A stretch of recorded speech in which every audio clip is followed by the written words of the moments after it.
Assalamualaikum warahmatullahi wabarakatuh. Alhamdulillahi rabbil alamin wa bihi nasta'inu ala umurid dunya waddin wa ala alihi wa ashabihi ajma'in, amma ba'd. Saudaraku yang dirahmati Allah, tentu setiap kita sebagai seorang muslim yang beriman ada satu harapan bagaimana kelak kita bisa menempati surga yang Allah janjikan. Amal-amal yang kita kerjakan selama ini, ketaatan yang kita laksanakan selama ini, salah satunya adalah ada harapan bagaimana kita dengan taat kepada Allah dan kepada Rasulullah, kita kelak akan mendapatkan surga Allah yang sangat mulia itu. Ada sebuah riwayat yang disampaikan oleh baginda Rasulullah SAW dalam sebuah hadis riwayat Imam Tirmidzi, tentang bagaimana nanti ada orang-orang yang akan ditempatkan di surga pada posisi tengah-tengah surga. Jadi posisi di surga tapi masih di tengah-tengah. Namanya buhbuhatul jannah. Nah, siapa orang-orang yang kelak akan mendapatkan anugerah bisa masuk surga, lagi pula ditempatkan pada surga yang paling tengah itu. Padahal di pinggir pun tidak masalah, yang penting surga ya bagi kita ya.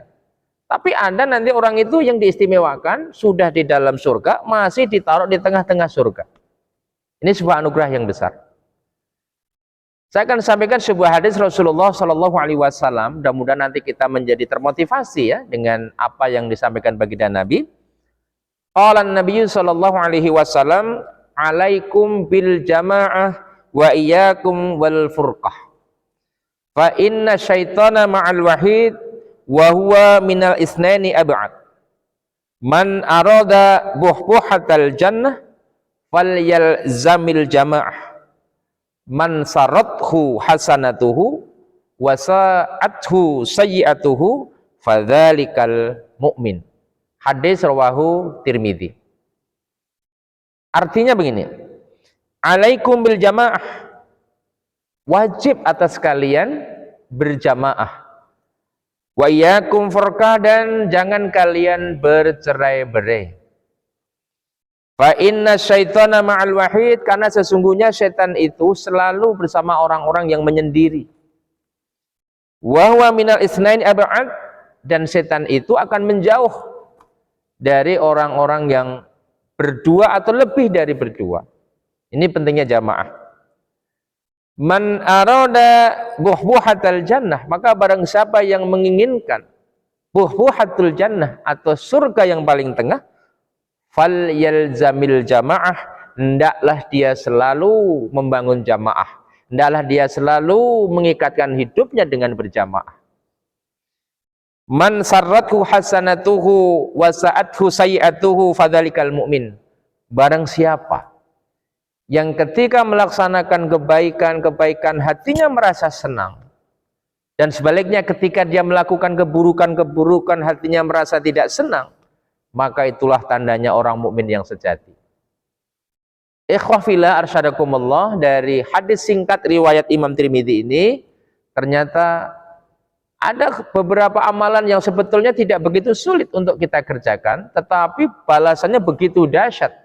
Di sebuah surga ditempatkan pada tempat yang paling tengah dari surga. Pertama adalah, sekali lagi, adalah bil jamaah, hendaklah kita selalu membaguskan jamaah, mengikatkan diri dengan berjamaah.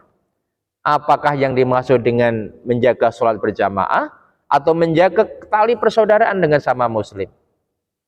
Dan wa iyyakum wal furqah, kita tidak boleh dan jangan kita bercerai-berai, jangan kita berpisah-pisah. Sebab itulah, mari di tempat di mana kita tinggal, di situ ada musola, di situ ada masjid, kita hidupkan jamaah. Karena dari sini sebetulnya nanti kita baru akan tahu bagaimana betapa manfaatnya hidup berjamaah, betapa besarnya sholat berjamaah itu. Itulah yang kemudian Rasul janjikan akan mendapatkan surga paling tengah. Ketahuilah saudaraku, fa inna syaitana ma'al wahid, kata Nabi, sesungguhnya setan itu selalu membersamai orang-orang yang menyendiri, orang-orang yang tidak mau berkumpul, tidak mau berjamaah ya. Tetapi bagi orang-orang yang selalu mau membangun jamaah, ab'ad, setan akan menjauh. Dan mudah-mudahan hadis singkat ini akan memberikan satu motivasi kepada kita tentang bagaimana sekarang waktunya kita merajut kembali, menguatkan kembali ukhuwah kita. Kemudian kita gunakan masjid-masjid kita sebagai tempat untuk membangun jamaah. Ikhwah fillah arsadakumullah, mudah-mudahan apa yang kita sampaikan ini menjadikan nilai tambah kebaikan bagi kita. Dan sekali lagi saya mengajak, mari kita kuatkan jamaah kita, sholat jamaah kita, persatuan kita di bawah panji-panji Islam. Semoga bermanfaat. Billahi taufik wal hidayah. Nasrun minallah wa fathun qarib wa basyiril mu'minin. Wassalamualaikum warahmatullahi wabarakatuh.